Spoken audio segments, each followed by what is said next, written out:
parmi les meilleurs, je pense que tu vas faire rager pas mal de gens, là tu vas faire réagir. Vous avez des très bons résultats. J'ai des très bons résultats, effectivement. Enfin, attends, mais si seulement je m'entraînais, peut-être que je serais meilleur. Non, ce qui est marrant, c'est en fait de pas s'entraîner, de courir et d'en être arrivé là où j'en suis arrivé. C'est-à-dire que la base, réellement, moi je voulais juste faire un semi. Derrière, je me suis fait attraper par le marathon, une Saint-Élion, un Écotrail, etc. Puis ça a chaviré dans l'ultra. Et on est passé de première ultra, je fais un top 100 à la diagonale, ce qui est déjà effectivement 82e? ouais, 82. De souvenirs, c'est ça. J'ai un gros doute. Je me rappelle juste de 33 heures, 30 minutes et 33 secondes. C'est ça. Il était facile à retenir celui-là. Les autres, je les ai pas retenus, c'est marrant. En fait, comment on devient ça? On devient ça, pour moi, il y a une source de motivation principale, c'est l'envie. C'est celle de Johnny au live de Bercy, la version de 87, je vous la conseille, hein.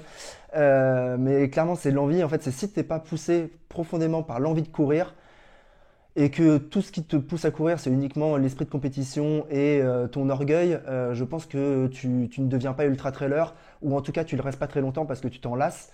Moi, je ne suis pas lassé de courir. Ça fait 10 ans que je cours maintenant tous les jours, 2 ou 3 heures par jour.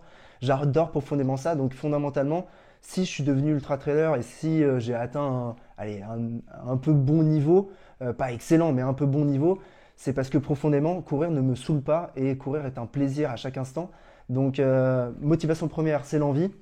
Et derrière, après, c'est rajouter plein de trucs. C'est rajouter le côté, effectivement, tu insistes dessus, parisien, où quand j'ai débarqué dans le monde du trail et de l'ultra, il y a 6 7 ans, à commencer à avoir des premiers résultats, gentiment, tu avais quelques personnes installées, des sachants et grosso modo des gens de la montagne. Non pas que c'est une insulte, mais c'est voilà, et on était un peu chez eux, ils nous faisaient sentir et grosso modo on nous disait bon t'es mignon le petit parisien, mais les montagnes c'est pour les grands quoi. Donc ça a été une source de motivation Ben, immédiate.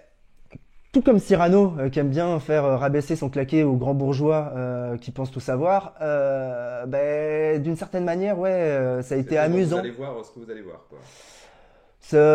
Non, parce que ça a été ça, mais pas en l'annonçant, mais en le faisant.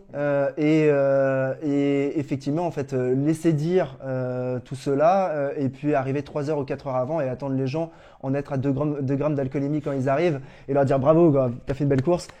C'est vrai que ça a été un petit plaisir, c'est assez mesquin et arrogant, mais Une petite jouissance. bah oui, mais puisqu'on m'a reproché d'être parisien, autant être parisien jusqu'au bout et surjouer l'arrogance.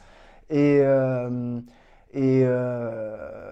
Finalement, c'est de leur faute, Ah, Casquette Verte, je pense. C'est une partie de Casquette Verte, en tout cas là-dessus, est de leur faute. J'aurais peut-être été bien plus sage s'ils n'avaient pas été odieux avec moi, quoi. mais c'est mieux comme ça finalement. Ouais, c'est mieux comme ça, mais c'est dans l'adversité de toute façon. Et c'est pour ça que je fais de l'ultra, c'est pour chercher de l'adversité. Mais c'est dans l'adversité que tu te crées et dans la contrainte que tu es plus créatif. Et c'est très exactement ce qui s'est passé, ouais.